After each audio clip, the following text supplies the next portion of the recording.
ठीक है। तो इसके लिए वीडियो को देखना, पूरा वीडियो को अंत तक देखिए और उसके बाद डिसाइड करना।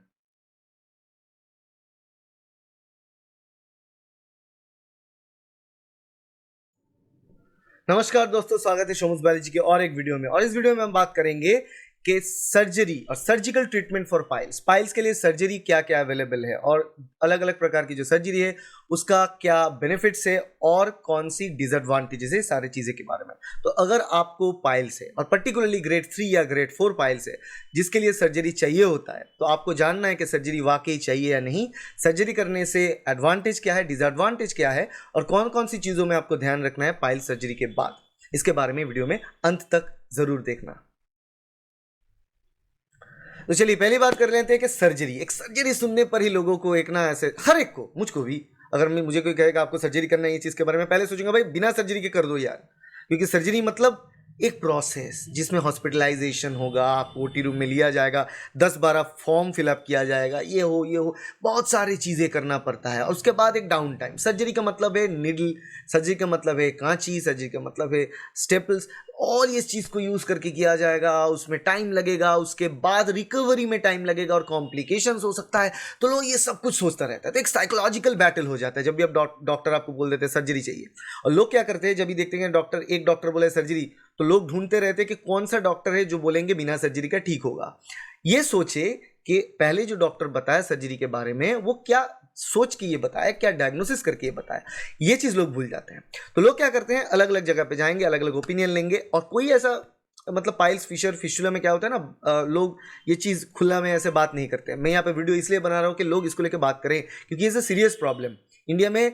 इंडिया पॉपुलेशन अगर देखें, जो जैसे हमारा लाइफस्टाइल है, अब 70 से 80% लोगों में ये है, लोग ये मानेंगे नहीं।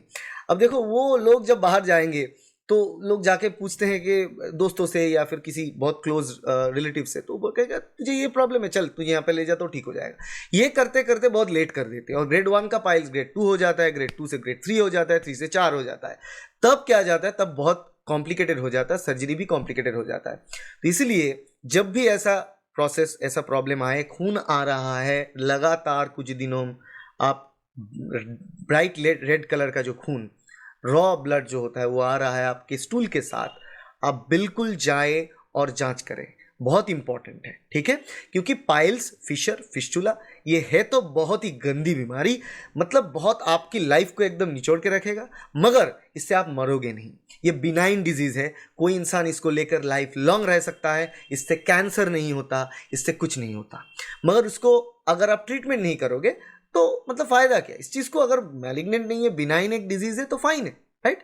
इसको डिफीट करना है, उतना भी कॉम्प्लिकेटेड नहीं, राइट। एक बैक्टीरियल इन्फेक्शन से लोग मर सकता है मगर इससे जनरली नहीं मरता है। तो आपको यहाँ पर क्या करना है, आपको जाना है और चेक करना है कि आपके पाइल्स के ग्रेड क्या है। अगर ग्रेड 2, 3, 4, पर्टिकुलरली 3 और 4 है तो आपको सर्जरी में जाना पड़ सकता है। मैंने आप ऑलरेडी वीडियो बना चुके हैं जहां पर मैंने बताया कि अगर आपके ग्रेड 2, 3 पाइल्स है फिर भी आप बिना सर्जरी के ट्रीटमेंट कैसे कर सकते हो, उसके लिए आप अलग वीडियो है, वो वीडियो देखें। अभी यहाँ पे बात करते हैं कि सर्जरी। अब देखो, सर्जरी दोनों प्रकार के आते हैं। सर्जरी तो एक कन्वेंशनल सर्जरी आता है, रेगुलर ओपन पाइल सर्जरी, और एक होता है लेजर पाइल सर्जरी। ये दोनों प्रकार के सर्जरी के बारे में यहाँ पर हम बात करेंगे। अब कन्वेंशनल सर्जरी जो ओपन सर्जरी होता है उसमें हम बोलते हैं पर्टिकुलरली हीमोरॉइडेक्टोमी, क्योंकि हीमोरॉइड्स, पाइल्स को हीमोरॉइड्स कहा जाता है इंग्लिश में, और उसको काट के फेंक देना मतलब हीमोरॉइडेक्टोमी, हम उसको काट के निकाल लेंगे। तो ये हीमोरॉइडेक्टोमी जो सर्जरी है ओपन कन्वेंशनल सर्जरी है। इसके लिए नॉर्मल से प्रोसेस है, जैसे कि आपके शैडल ब्लॉक किया जाएगा, मतलब आपको इंजेक्शन दिया जाएगा स्पाइनल एरिया में, और वहाँ पे इंजेक्शन देने के साथ साथ जो लोअर एरिया है, लोअर मतलब एब्डोमिनल एरिया के लेकर पेल्विक एरिया के लेकर नीचे के हिस्से तक, वो पूरा का पूरा जो जगह है लोकली वो मतलब एनेस्थेसिया कंप्लीट हो जाएगा। ऊपर की तरफ आपका होश रहेगा, सब कुछ होगा, नीचे की साइड में सब कुछ बेहोश हो जाएगा। तो निचले के हिस्से पे लोकली वो अप्लाई करके, जिसको हम शैडल ब्लॉक बोलते हैं, शैडल ब्लॉक करके सर्जरी करेंगे। तो उसको काट करके उसको फेंक दिया जाएगा। मगर यहाँ पर जब काट करके फेंकेंगे, कितना कितना मतलब लोगों में देखा जाता है कि 2 पाइल्स है, 3 है, 4 है, कितना मांस वहाँ पर निकला है उस हिसाब से सर्जरी किया जाता है, उस हिसाब से कॉम्प्लिकेशन बढ़ेगा। जितना ज़्यादा पाइल मास होगा उतना ज़्यादा जगह से कट लगेगा, स्टिचिंग भी होगा क्योंकि स्टिचिंग चाहिए होगा, अदरवाइज ब्लीडिंग होगा। अब देखो ब्लीडिंग से तो जो लोग पाइल्स नॉर्मली लेके घूम रहे थे उन लोगों में ब्लीडिंग हो रहा था।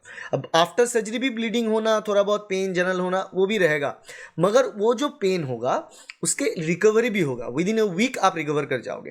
ठीक है, 1 हफ्ता लगता है नॉर्मल काम करने में, और इसमें हॉस्पिटलाइजेशन हो सकता है 1 दिन से ज़्यादा।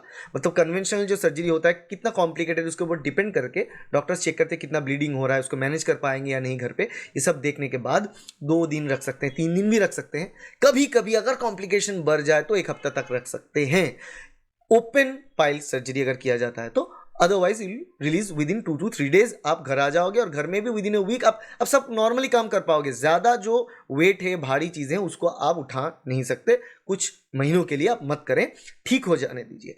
टोटल रिकवरी में 2 महीने तक लग सकता है। टोटल रिकवरी मतलब उस जगह में टोटली सब कुछ ओके होने में। मगर आप 1 हफ्ते के बाद नॉर्मल काम, ऑफिस जाओ, ये करो वो करो, बाजार दो, सब कुछ करो, मगर ज़्यादा भारी चीज़ें उठाओ मत। ये चीज़ होता है ओपन हीमोरेक्टोमी। अब ओपन हीमोरेक्टोमी भी दोनों प्रकार के होते हैं। ओपन हीमोरेक्टोमी क्या होता है ना, एक स्टेपल्ड हीमोरेक्टोमी होता है जहाँ पे एक मैकेनिकल डिवाइस यूज़ किया जाता है, जैसे कि स्टेपलर होता है ना। स्टेपलर क्या करता है, ऐसे किसी एक कागज़ में ऐसे स्टेपल करता है। वैसे ही मान लो कि ये पाइल मास है, मान लो ये पाइल मास है, और यहाँ पर इसका एक रूट होता है जहाँ से पाइल मास कनेक्टेड है, तो यहाँ पर ये स्टेपल जाके रूट में स्टेपल कर देगा ताकि ब्लड सप्लाई जो है पाइल मास में आना बंद हो जाए और वो धीरे धीरे ड्राई आउट हो जाए। तो ये तो गया था कि कन्वेंशनल सर्जरी जो है, ओपन सर्जरी, इसमें कैसे काम आता है। और ओपन सर्जरी में पर्टिकुलर जिन्होंने कहा कि स्टेपल्ड हीमोरेक्टोमी हो गया, स्टेपल हीमोरेक्टोमी के अलावा भी normal conventional haemorrhoidectomy, in both the case जहाँ पर ये मांस को बाहर काट के निकाल दिया जाता है। और मांस को बाहर काट के निकाल दिया जाएगा, इसका डाउन टाइम थोड़ा रहता है जैसे मैंने आपको बताया। और जानने के बाद अगर आप ज्वाइन करना चाहते हो और यहाँ पे आना चाहते हो, उससे पहले आप टेलीफोनिक कंसल्टेशन ले सकते हो। टेलीफोनिक कंसल्टेशन का जो फी है वो 300 रुपये का फी है। आप 300 रुपये फी दे के टेलीफोनिक कंसल्टेशन कर सकते हो।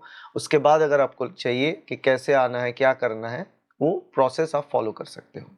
आने के लिए कोलकाता आना पड़ेगा। जो क्लिनिक है उत्तरपाड़ा में, जो कोलकाता से 10 किलोमीटर दूर है। एड्रेस लोकेशन आपको मिल जाएगा गूगल पे, शोमूज पैरामेडिकल क्लिनिक, या फिर आप लिखो शोमूज laser therapy clinic, laser therapy and proctology clinic Uttarpara, ये लिखने पे आपको मिल जाएगा। उत्तरपाड़ा पैरामेडिकल क्लिनिक लिखने पे भी आपको मिल जाएगा। नंबर है 8334830421। इस नंबर पे आप कांटेक्ट करो, व्हाट्सएप करो।